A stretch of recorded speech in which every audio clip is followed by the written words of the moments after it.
Saudaraku, kemarin kami ada persekutuan malam hari Jumat bersama teman-teman. Nah, di situ hadir Alex, Lina, ya. Kemudian Lina berkata begini, wah minggu ini yang khotbah siapa? Saya. Wah ini nanti cerita lagi soal $65 katanya. Datang ke Amerika $65 ya. Saudaraku, ya saya amati, saya akan buka dengan cerita bukan $65, tetapi ada beberapa tahun yang lalu saya juga mendengar cerita tentang seorang imigran yang datang ke Amerika seperti kita. Ya. Dia bawa seperti saya, ya, hanya uang $65, tetapi dia bawa sebuah koper kecil. Dalam koper itu, kalau saudara periksa enggak banyak barangnya. Enggak banyak uang, ya mungkin lebih dari $65. Enggak ada koneksi seperti saya, single available, belum laku waktu itu.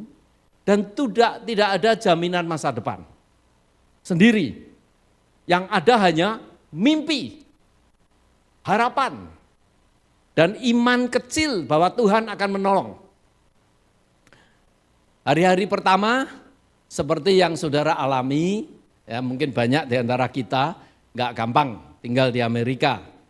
Bahasa Inggris terbata-bata, terselak-selak, terbatas-batas.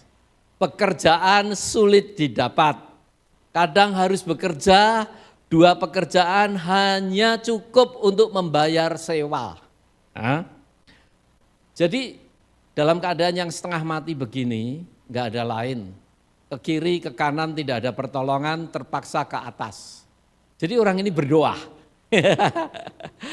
Ia merasa sangat lelah, Tuhan, urip koyok ngene susah. Bahasa Indonesia, Tuhan mengapa hidup itu begitu sulit? How life is so difficult. Bahasa Inggrisnya belum bisa dia. Tuhan, apakah engkau benar-benar melihat saya? Apa engkau benar ada? Ya ini kebetulan orangnya dari Jawa, saking judeknya, ya, saking mumetnya, dia buka Alkitab sembarangan seperti dukun itu. Tuhan kalau engkau ada bicara, buk, dibuka begitu. Ya. Dan yang keluar ayat Yakobus. Pasal 1, baca 2, anggaplah sebagai suatu kebahagiaan apabila kamu jatuh ke dalam berbagai-bagai pencobaan.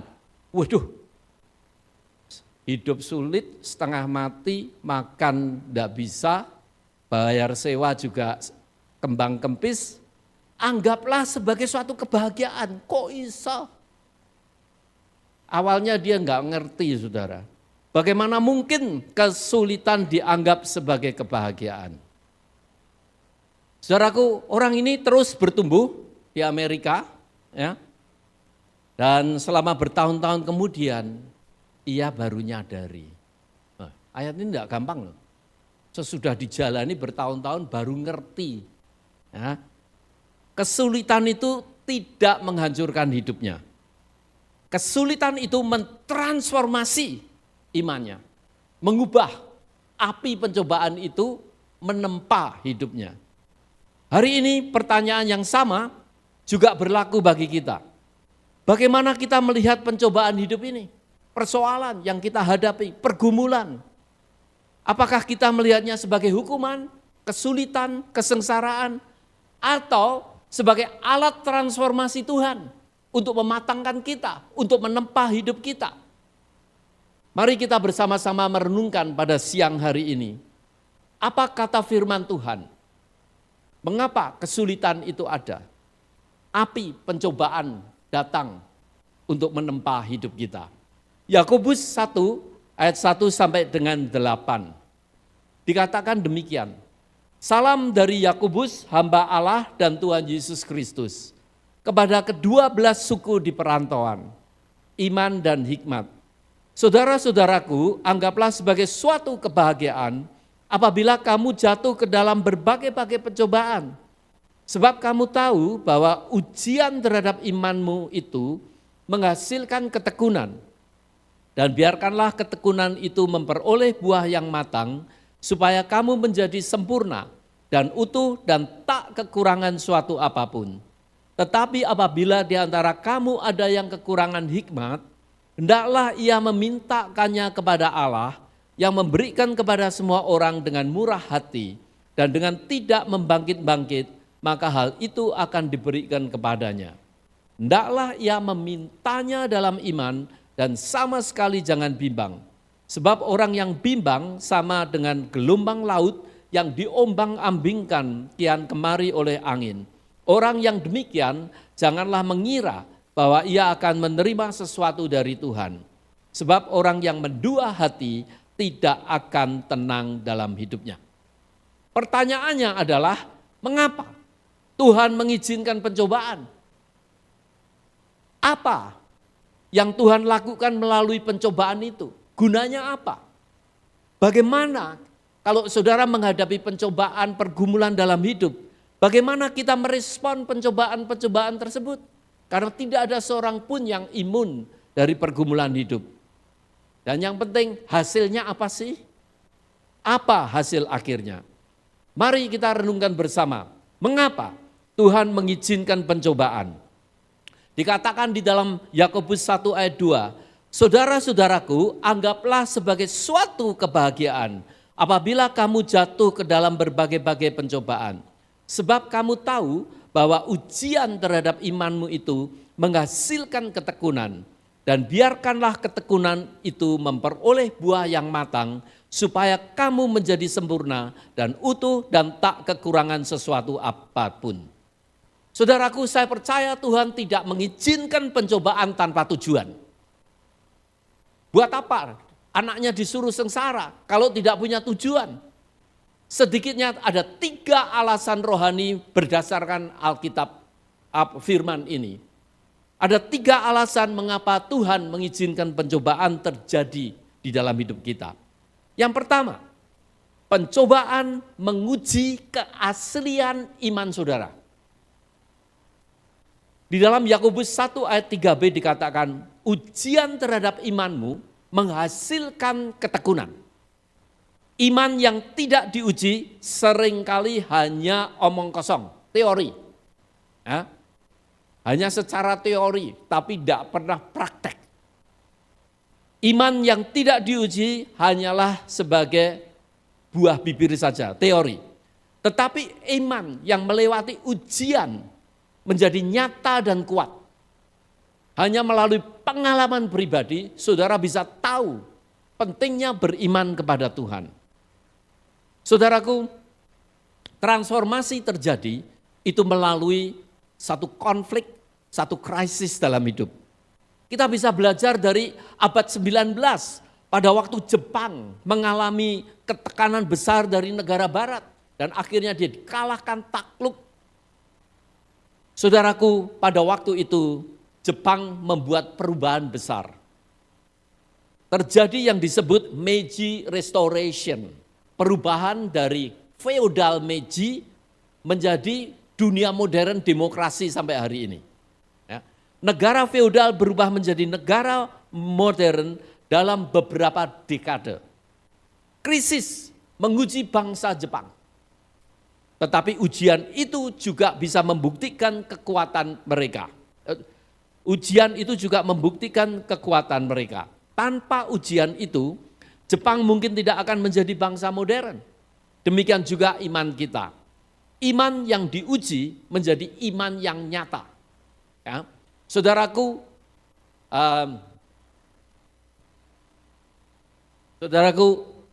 tubuh saya ini hampir 70 tahun.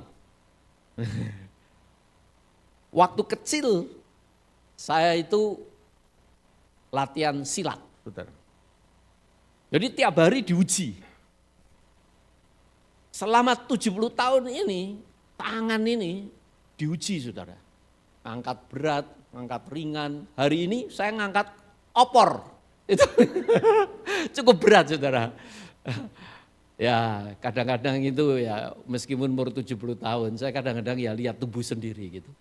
Kok masih lumayan gitu. Ini hasil ujian saudara, hasil ujian ada ototnya masih ada gitu. Ya mungkin ya kalau saudara lihat teman-teman yang umur 70 tahun yang lain yang enggak pernah itu ya, enggak pernah mengalami ujian, enggak pernah latihan ototnya, enggak pernah diuji. Itu melorot semua loh saudara, enggak percaya dicoba saja. Ya. Cobalah, saudara umur 70 tahun ya kan, enggak pernah exercise, enggak pernah saya jamin itu melotrok semua. Apa itu melorot? Bahasa Inggrisnya enggak tahu apa. Jadi iman perlu diuji, menjadi iman yang nyata, ada nampak. Yang kedua, kenapa? Ujian itu diizinkan oleh Tuhan. Ujian membentuk karakter kita. Pencobaan bukan hanya menguji iman, tetapi membentuk karakter. Capnya itu seperti apa, brand name-nya seperti apa.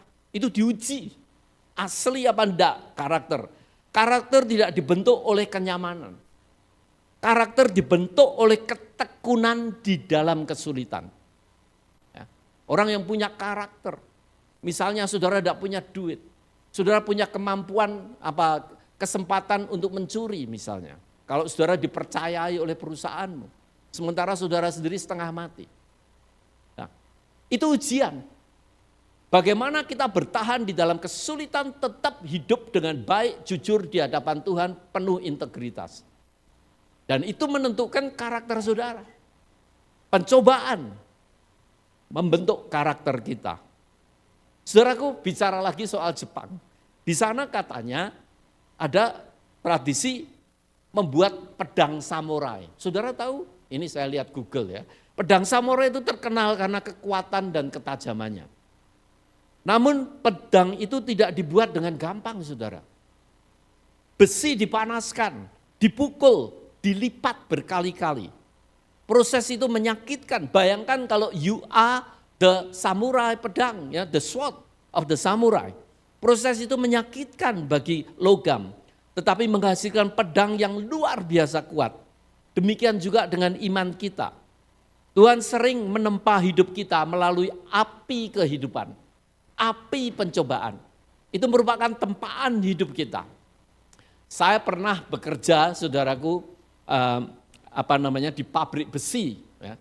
Sebelum itu, saya training, saya sekolah teknologi, sekolah teknik, itu electrical engineering. Sebelum sekolah teknik itu, saya sekolah pertama itu sekolah percobaan sebetulnya. Jadi pemerintah membuat sekolah percobaan untuk teknologi, mendidik anak-anak yang lulus dari SMP menuju SMA supaya kalau mereka tidak bisa masuk perguruan tinggi bisa langsung kerja. Jadi 4 tahun saya sekolah SMA atau teknologi STM, Sekolah Teknologi Pembangunan. Itu 4 tahun, bukan 3 tahun. Jadi, dalam tahun pertama, itu saya bisa mengambil ada 3 jurusan waktu itu. Civil Engineering, and then Mechanical Engineering, and then Electrical Engineering. I try all of them. Nah, pada waktu saya study Mechanical Engineering, saya masuk di bidang salah satu trainingnya itu menempa besi, saudara. Wah, nggak gampang.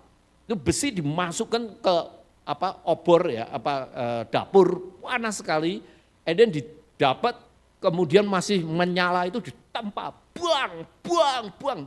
Bayangkan saudara, kalau saudara sedang mengalami kehidupan, ya sudah bangkrut, itu orang Jawa, orang Indonesia bilang sudah malang ketimpa tetangga, ketimpa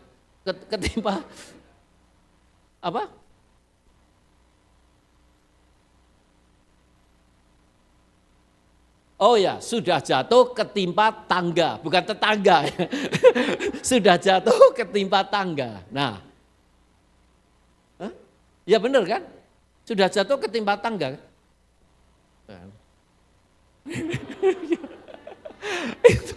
itu besi yang ditempa, ya, sudah dipanaskan luar biasa, dikempetkan, dipepet, dijatuhkan, dilipat, kemudian begitu, ya.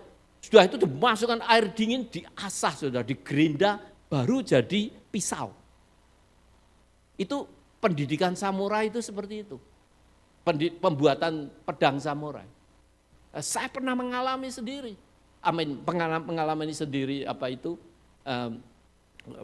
kerja di logam, penempaan logam itu. Wah, it's amazing. Dan kalau saya renungkan hidup saya pada waktu keadaan-keadaan yang setengah mati itu, adanya semacam itu. Sudah jatuh, ketimpa tangga lagi. Ketimpa tangga lagi.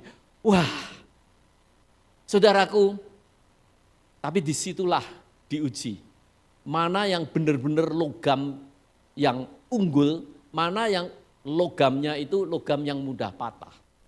Karakter, your brand name, mark on your life, itu tergantung dari pencobaan, bagaimana saudara menghadapi pencobaan itu. Yang ketiga, kenapa Tuhan mengizinkan pencobaan? Pencobaan mempersiapkan kita untuk tujuan yang lebih besar. Seringkali Tuhan memakai kesulitan menjadi persiapan untuk masa depan. Musa misalnya, dia membunuh orang Mesir, dia ketakutan lari. 40 tahun kemudian dia hanya menyendiri di padang, malah ikut mertua lagi pada waktu itu, seperti saya waktu itu. Ikut mertua. Iya. Ya. Jadi ikut mertua, tinggal di sana. 40 tahun ditempa sebelum menjadi mutiara yang indah di hadapan Tuhan. Untuk dikirim, diubah untuk menyelamatkan bangsa Israel. Menjadi nabi lagi. It's a process. Saudaraku, negara Korea, saudara lihat. Korea Selatan adalah salah satu negara termiskin di dunia pada waktu sesudah Perang Korea. Very,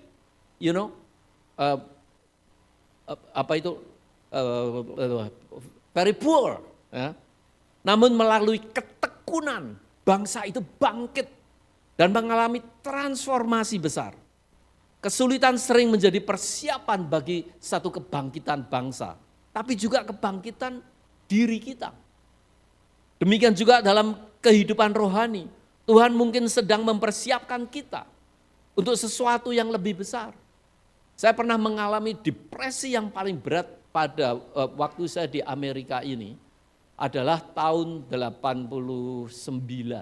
Ya, baru nikah, selesai nikah, waktu itu saya mengalami konflik, kemudian saya meninggalkan gereja. Saya hidup sendiri sama Gini, that's the most very difficult situation in my life. Depressed. Saudara kehilangan community, kehilangan gereja, kehilangan teman-teman, dan saya tidak bisa pulang Indonesia lagi karena saya sudah memutuskan hubungan dengan mereka. Ya. Saya sama Gini itu cari gereja, itu keliling saya. Saya coba gereja African American, enggak cocok. Ke Hispanic. Ya. Kalau gereja African American itu menarik saudara. Kalau nyanyi gitu ya, semua khotbah gini, ini jemaatnya ikut khotbah gitu. Haleluya, amin, ya begitu. Yes man, continue. Wah, seneng. Kita ikut jingkrak-jingkrak juga, tapi hati itu sepi, gak ada koneksinya, seperti mati secara sosial.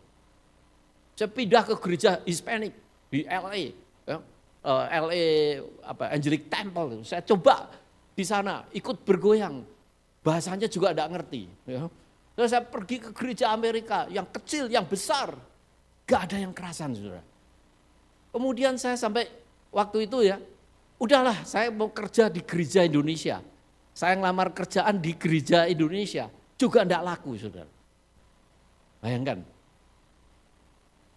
sepi sendiri. Nah di tengah-tengah itu, saya diundang, satu hari saya dapat telepon.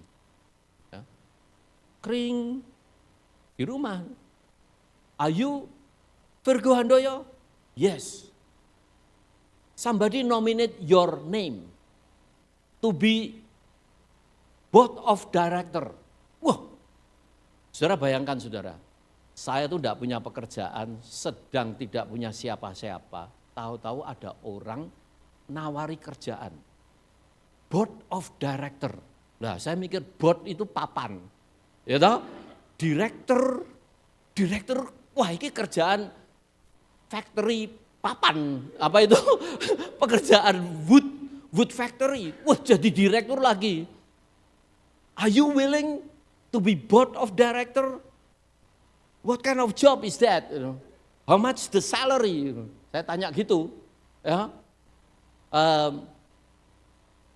No salary. Oh, no salary.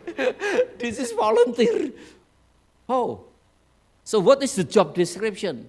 You will be leading missionary all over the world. Oh, is it not a factory? No, it's not factory. Salah saudara. Board director tak pikir pabrik kayu, jebolannya lain. Board of director itu memimpin, mendireksi misi ya dari Mennonite. Dia kemudian berkata itu gereja Mennonite setiap berapa tahun sekali itu memilih board of director. Orang yang akan memimpin yayasan misi dari Mennonite. Waktu itu kita punya sekitar 40, 50 apa 60 missionary yang ditempatkan di 60 negara. Ribuan missionary, sekitar waktu itu 1.500, 2.000 missionary. Bayangkan saudara, bahasa Inggris saja board director gak ngerti, tahu-tahu ada orang nominate nama saya untuk jadi board director. Itu tahun 1990. Dan akhirnya 1991 saya melayani di nominate, ternyata di vote saya diterima. Dan dari situ pengalaman saya berubah dari pelayanan fokus hanya Indonesia menjadi pelayanan internasional sampai hari ini.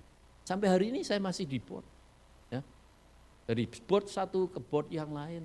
Sampai hari ini. Sampai hari ini misalnya dari university saja, saya rasa tidak kurang dari 7.500 mahasiswa dari seluruh dunia yang pernah mengambil kelas saya. Bayar tuitionnya itu full loh. Saya dapat salary dari mereka. Pada saat itu Tuhan mengutus saya ke dunia, ke seluruh dunia basically, menjadi pelayanannya menjadi internasional di tengah-tengah keadaan yang saya benar-benar paling low di dalam hidup saya. Ya. Hari ini saya reconcile kembali dengan pastor saya, dengan semua reconcile kembali. Tapi pada saat keadaan itu pencobaan yang begitu berat buat hidup saya. Kehilangan komunitas itu berat saudara. Ya, kehilangan teman, kehilangan family, kehilangan is very difficult. Tapi justru di situ Tuhan mengarahkan pelayanan yang lebih besar. Saya nggak tahu keadaan saudara. Mungkin saudara sedang terjepit. Mungkin saudara sedang mengalami pencobaan yang berat. Ada 3 hal yang Yakobus katakan di mana Tuhan pakai pencobaan untuk memurnikan iman kita, kepercayaan kita pada Tuhan, untuk membentuk karakter kita dan mempersiapkan untuk tugas yang lebih besar, untuk tujuan yang lebih mulia, tujuan yang lebih berdampak di dalam hidup ini. Karena itu, kalau saudara di tengah pencobaan, kita perlu memikirkan apa yang Tuhan lakukan melalui pencobaan itu. Apa yang Tuhan sedang kerjakan di tengah-tengah pencobaan itu. Saya rasa ada 3 tahap perkembangan di mana Tuhan memakai pencobaan untuk mengubah hidup kita. Yang pertama, pencobaan menghasilkan ketekunan, kata firman Tuhan. Kata Yunani yang dipakai adalah hupomono. Hupomono. Artinya bukan sekedar bertahan, saudara. Menimpa sesuatu badai kehidupan bukan hanya bertahan. Tetapi Tuhan justru membentuk keulatan dan ketabahan kita. Kekuatan, kemampuan untuk pantang menyerah, resilient kita. Keulatan kita dalam hidup. Artinya ketahanan yang tidak menyerah, pantang menyerah. Saudaraku, kalau saudara beli kalau saudara membuat factory misalnya, itu ada ISO. Jadi setiap produk daripada produksi dari satu factory yang dikirim misalnya ekspor dan sebagainya, itu harus dites dulu. Ya. Dites kemudian baru dikasih ISO number. Artinya ini sudah lulus dari ujian. Ulet papan itu tidak mudah rapuh. Ya. Tapi sudah diuji melalui satu proses tertentu. And that's one of the thing, pencobaan menghasilkan keuletan, ketekunan dalam hidup. Kalau saudara memiliki hupomone, tidak menyerah ketika hidup menjadi sulit. Pantang menyerah, ulet dalam kehidupan ini. Itu yang pertama, itu yang Tuhan lakukan. Aku mau tes keuletan hidupmu, supaya saudara ulet dalam hidup. Yang kedua, ketekunan menghasilkan kematangan, kedewasaan, maturity. Yakobus berkata, supaya kamu menjadi sempurna dan utuh. Kata sempurna itu matang. Orang dewasa, matang. Berarti dewasa secara iman, secara rohani, secara kemampuan menghadapi kesulitan di dalam hidup ini. Orang yang dewasa secara rohani tidak mudah putus asa, ulet, tidak mudah goyah. Dia punya prinsip dalam hidup. Tidak mudah kehilangan iman, tidak mudah putus asa. That's what God want us to do. Ketekunan menghasilkan kedewasaan. Yang ketiga, kedewasaan menghasilkan kestabilan, tidak mendua hati. Saudara menjadi stabil dalam hidup ini, bahagia, wellness. Orang yang dewasa secara rohani memiliki stabilitas hidup. Digambarkan di situ tidak mudah diombang-ambingkan. Imannya menjadi teguh. Orang yang dewasa, mereka tidak seperti gelombang laut yang terombang-ambing. Mereka berdiri teguh karena iman mereka berakar dalam Tuhan. Jadi, apa yang Tuhan ingin lakukan dalam hidup kita melalui pencobaan? Ada 3 tahap utama. Ketekunan kita, dites keuletan kita, dan keuletan itu menjadi fondasi untuk mendewasakan kita, mengubah, menumbuhkan kita menjadi lebih dewasa. Dan kedewasaan menghasilkan kestabilan di dalam hidup ini. Saudara akan tenang apapun yang terjadi dalam hidup ini. Saudaraku, hidupmu menjadi indah, tenang, indah, sehat. Saudaraku, beberapa tahun yang lalu saya pergi ke Labuan Bajo. Jadi di Maluku, di situ ada orang yang punya farm tiram, mutiara, mutiara, pol. Ya. Saudaraku, mutiara tidak terbentuk dari sesuatu yang indah pada awalnya. Mutiara justru lahir dari kesakitan, iritasi, dan luka di dalam kerang tiram yang dimasuki dengan zat tertentu seperti pasir begitu, yang menjadi inti dari mutiara tersebut. Di perairan Indonesia Timur misalnya, petani mutiara membudayakan tiram laut untuk menghasilkan mutiara yang sangat berharga. Prosesnya enggak gampang, saudara. Para penyelam mengambil tiram dari laut, kemudian di dalam tiram itu dimasukkan butiran kecil atau disebut inti. Ya. Bagi tiram, benda kecil ini adalah gangguan, nuisance. Saudara bayangkan kalau saudara itu matanya dicuplek, dimasukin pasir setengah mati, saudara. Mulut aja dimasukin pasir setengah mati. Ya. Berasa, ia terasa seperti luka, perih, pedih, sakit. Namun tiram tidak bisa mengeluarkannya. Karena dia tidak punya kemampuan. Bukankah pencobaan itu datang kadang-kadang kita tidak bisa kontrol. A lot of problem in life, we can solve, but many of them cannot solve. Karena problem is only two. Problem yang kita bisa solve dan problem yang tidak bisa kita solve. Bayangkan tiram yang dimasukin pasir, termasuk problem yang dia tidak bisa solve. Yang hanya bisa lakukan adalah merespon. Apa yang dia lakukan? Dia mulai melapisi pasir tersebut dengan zat yang disebut nacre atau lapisan mutiara. Dengan seperti ludahnya begitu.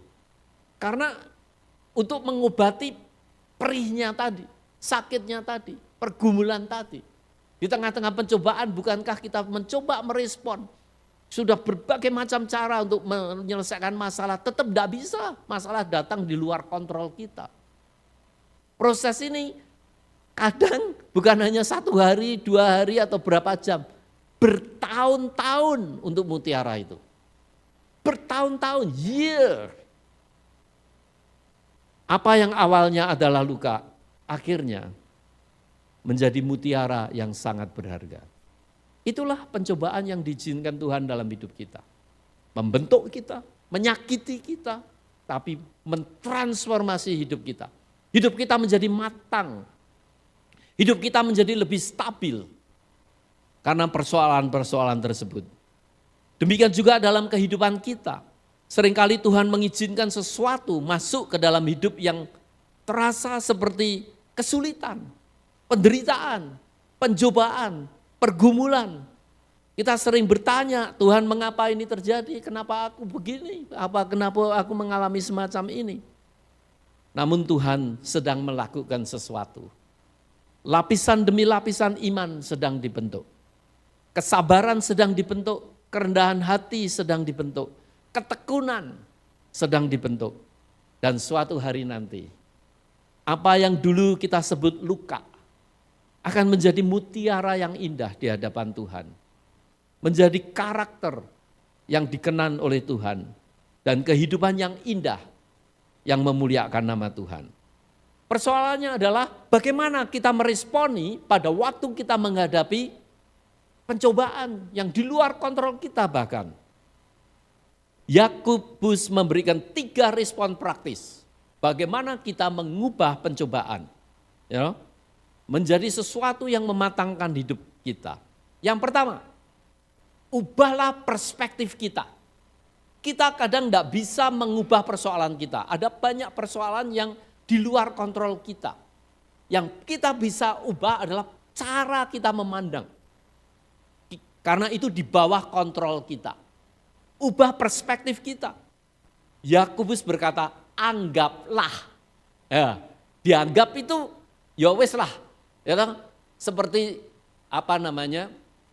satu kali ada satu kali itu suami istri berkelahi setengah mati dia. Orang suamiku keedian, bener-bener edan, ya.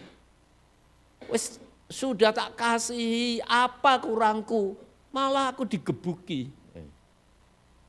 Nah, kan orang Jawa kan bilang, ya wes sing waras ngalah.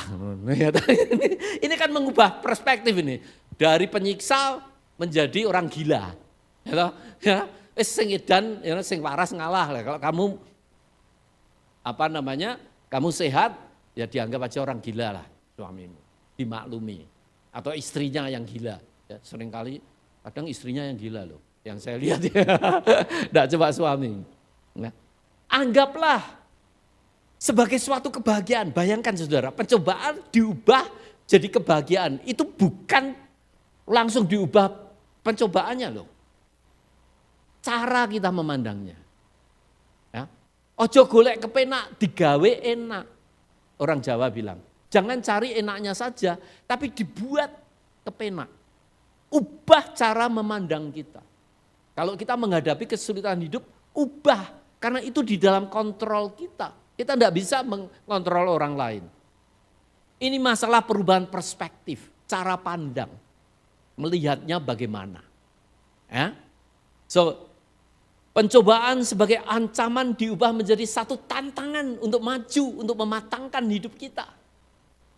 Untuk membentuk dan mematangkan dan memurnikan iman kita. Ini cara mengubah pandang saja. Bukan berarti kita menikmati penderitaan. Kita cari penderitaan, no. Kalau penderitaan datang, ubah. Ini sebagai proses Tuhan. Ganti daripada sesuatu yang nuisance, mengganggu hidup kita. Kita melihat pencobaan sebagai proses untuk mematangkan, untuk membentuk karakter kita, untuk memurnikan iman kita. Dan itu memberikan keuletan, ketabahan dalam hidup. Yang kedua, kadang pencobaan itu setengah mati sampai kita tidak bisa apa-apa, saudara. Di situ Yakobus berkata, jika ada yang kekurangan hikmat, mintalah kepada Allah. Saudaraku, banyak persoalan dalam hidup ini gak bisa dipecahkan secara otak. Gak ada cara lain. Doa, minta hikmat. Ubah perspektif. Kalau macet, minta hikmat dari Tuhan. Jika ada yang kekurangan hikmat, mintalah kepada Allah. Dia akan memberikan dengan sukacita dan dia murah hati. Hikmat adalah apa? Hikmat adalah kemampuan melihat hidup ini dari perspektif Tuhan. Kalau kita melihat dari perspektif kita, itu self-center. Sesuatu yang merugikan kita, kita tidak mau. Nah ini lensanya diubah, saudara. Diganti jadi lensa Tuhan. Saudara misalnya uangnya digaduk sama orang, ditipu orang. Dulunya marah-marah setengah mati, oh aku rugi besar, kenapa kamu tidak bayar utangku, setengah mati begitu. Saudara coba lihat doa dan minta hikmat Tuhan. Handoyo, ini kesempatan kamu untuk mengasihi orang itu loh. Hah? Wow, dia tidak punya duit, saking tidak punyanya sampai gaduk duitmu. Kasihlah dia. Enteng loh saudara. Ini kalau ininya diganti plek gitu. Oh iya begitu ya. Langsung rilis. Dendam, kesumat, kepahitan. Hilang saudara. Berapa banyak suami istri berkelahi setengah mati. Ya. Kamu terus, kalau saya ajak ngomong ngemplang. Enggak mau, bilang lelah, kerja terus. Nah, satu hari istrinya ngomong sama psikolognya cuma bilang, bayangkan toh, dia itu sampai enggak punya waktu, sampai hidupnya lelah, ya, pulang rumah langsung tidur, enggak bisa mendengarkan kamu, kecerewetan kamu, amin. Itu semua dia lakukan kenapa? Karena dia kerja mati-matian, karena dia mengasihi kamu. Oh ya? Iya. Nah, bayangkan saudara, begitu ditemploi, oh dia itu melakukan itu semua untuk mengasihi aku. Langsung itu. Walaupun ngoroknya buanter langsung tetap disikap, dipeluk.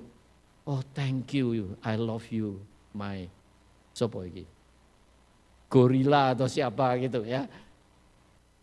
Ubah perspektif.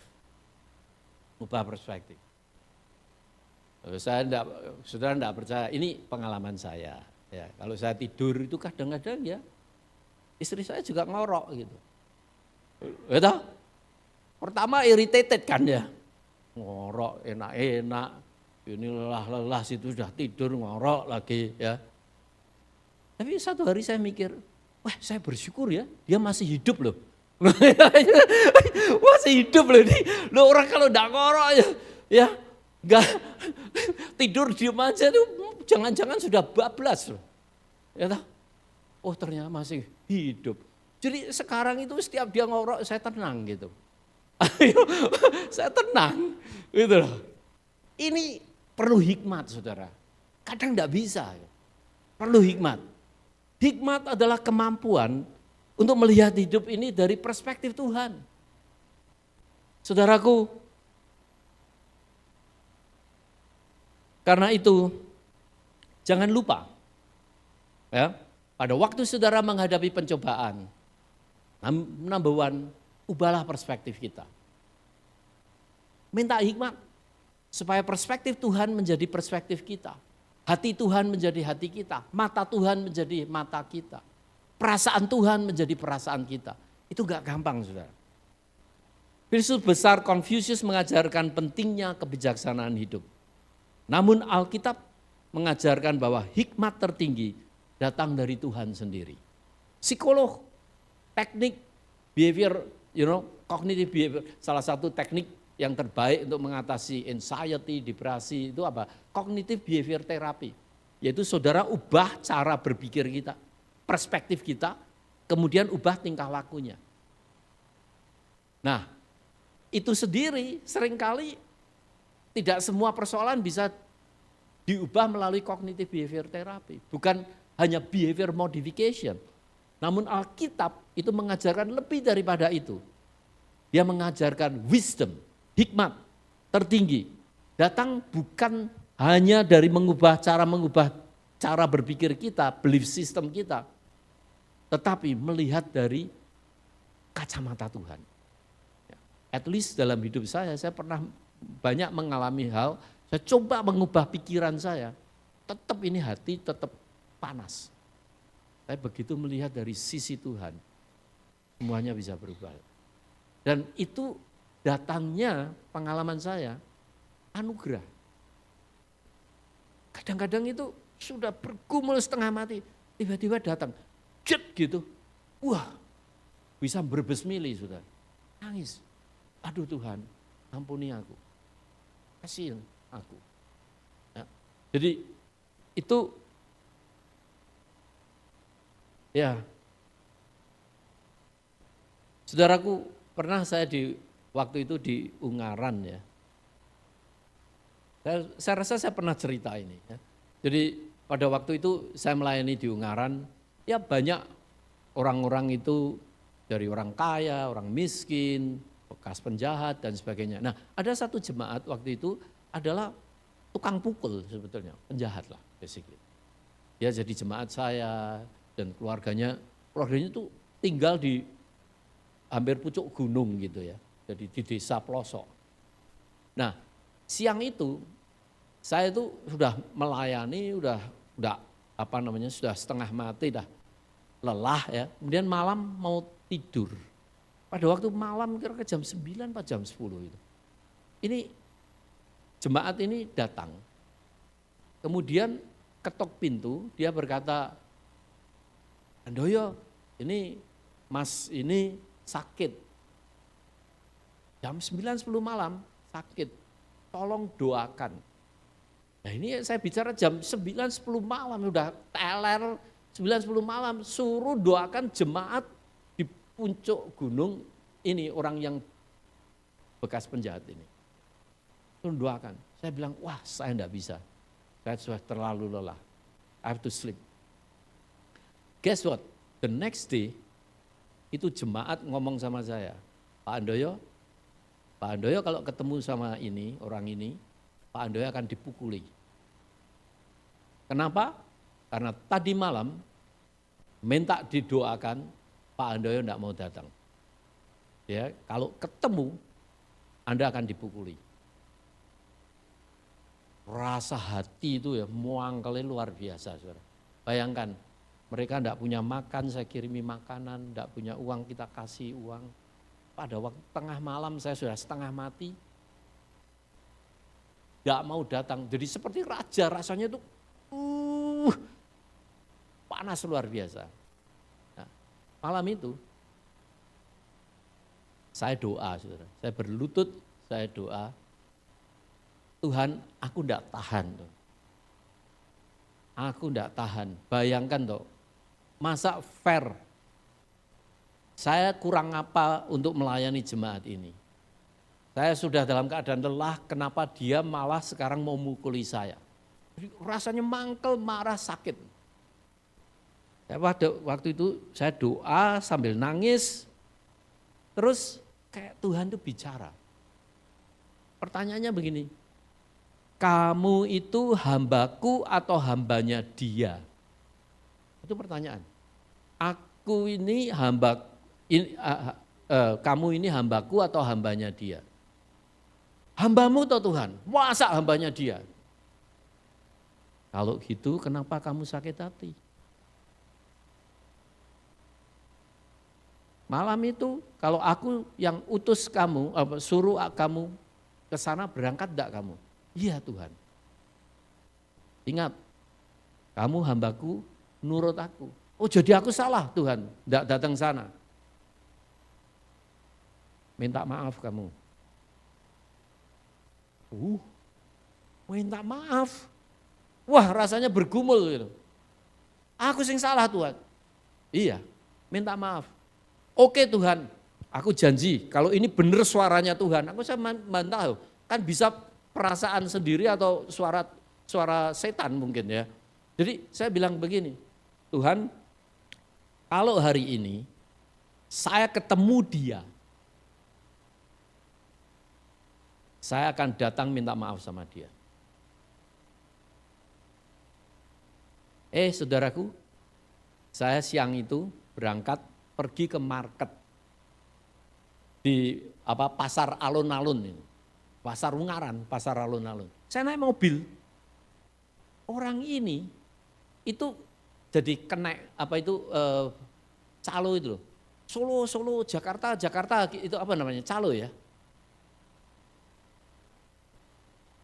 Ya, konduktor yang mengarahkan, kalau di Indonesia kan enggak ada Surabaya arahnya pakai panah atau pakai bot kayak airport kan enggak ada. Zaman itu Surabaya itu orang yang mana bus Surabaya itu, bus Surakarta itu calo ya. Jadi nah, ini orang baru gitu, Surabaya Jakarta. Saya naik mobil lihat dia itu langsung bicara, berhenti minta maaf. Tuhan ini ora main-main loh, ini market loh. Alun-alun minta maaf Tuhan. Hambaku atau hambanya dia? Suaranya gitu, hambaku. Oke Tuhan, saya stop. Saya datang, Mas, kemarin saya malam itu nggak bisa datang ya, minta maaf. Dan saya rangkul. Orang itu nangis saudara. Saya juga ikut nangis. Berbes milih lah. Waduh, sudah itu senengnya luar biasa. Ini saya nggak bisa ngubah cara berpikir saya. Saya nggak bisa, nggak bisa dan nggak mau waktu itu.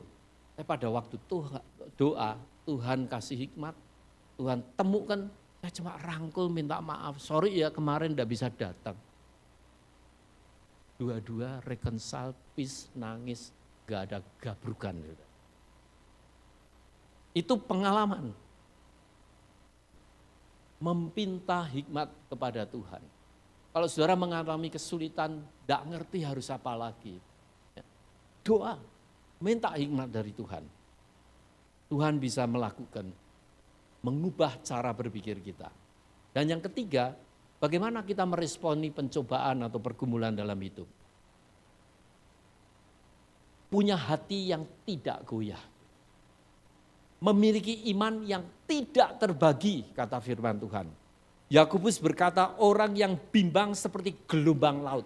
Saudara kalau ikut Tuhan, jangan setengah-setengah. Nekat. Percaya, mantep. Whatever,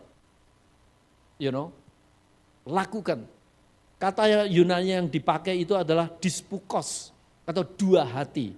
Orang yang seperti ini hidup dengan dua loyalitas. Dunia, Tuhan. Kalau saudara Tuhan sudah berbicara, mantapkan hati, jangan lihat kiri kanan. Yakin, iman Kristen menuntut kesetiaan penuh kepada Tuhan.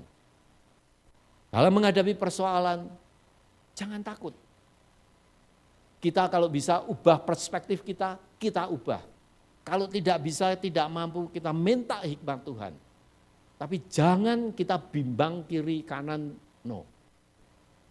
Fokus pada apa yang Tuhan mau dalam hidup kita, lakukan dengan sebaik-baiknya. Itu 3 cara pada waktu saudara menghadapi kesulitan di dalam hidup. Hasilnya apa saudara? Jika kita melewati proses ini dengan iman, hasilnya ada 3 hasil transformasi hidup. Yang pertama tadi dikatakan kedewasaan rohani. Saudara punya pengalaman lebih dimatangkan dengan Tuhan. Melalui pergumulan-pergumulan hidup itu, saudara makin tahu dan makin dekat dengan Tuhan. Kita menjadi orang percaya yang lebih kuat. Iman kita tidak lagi dangkal, tetapi mendalam. Membaca Alkitab itu lebih hidup. Karena saudara mengalami sendiri, saudara melihat sendiri, dan melakukan, dan saudara melihat hasilnya. Yang pertama hasilnya adalah kematangan rohani, kedewasaan rohani. Yang kedua tadi disebutkan kestabilan hidup. Hidup kita tidak diumbang-ambingkan lagi. Saudara akan lebih dewasa, lebih stabil, lebih mantap di dalam hidup ini. Tidak mudah goyah oleh keadaan. Ketika badai datang, kita tetap berdiri teguh.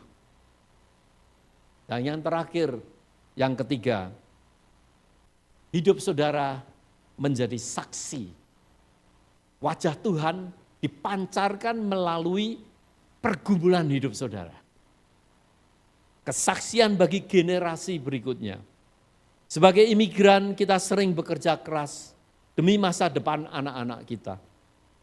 Tetapi sebenarnya warisan terbesar yang bisa kita berikan bukan hanya uang atau pendidikan. Warisan terbesar adalah bagaimana kita mempercayai Tuhan. Iman, keteguhan itu merupakan fondasi yang tidak pernah tergoyahkan.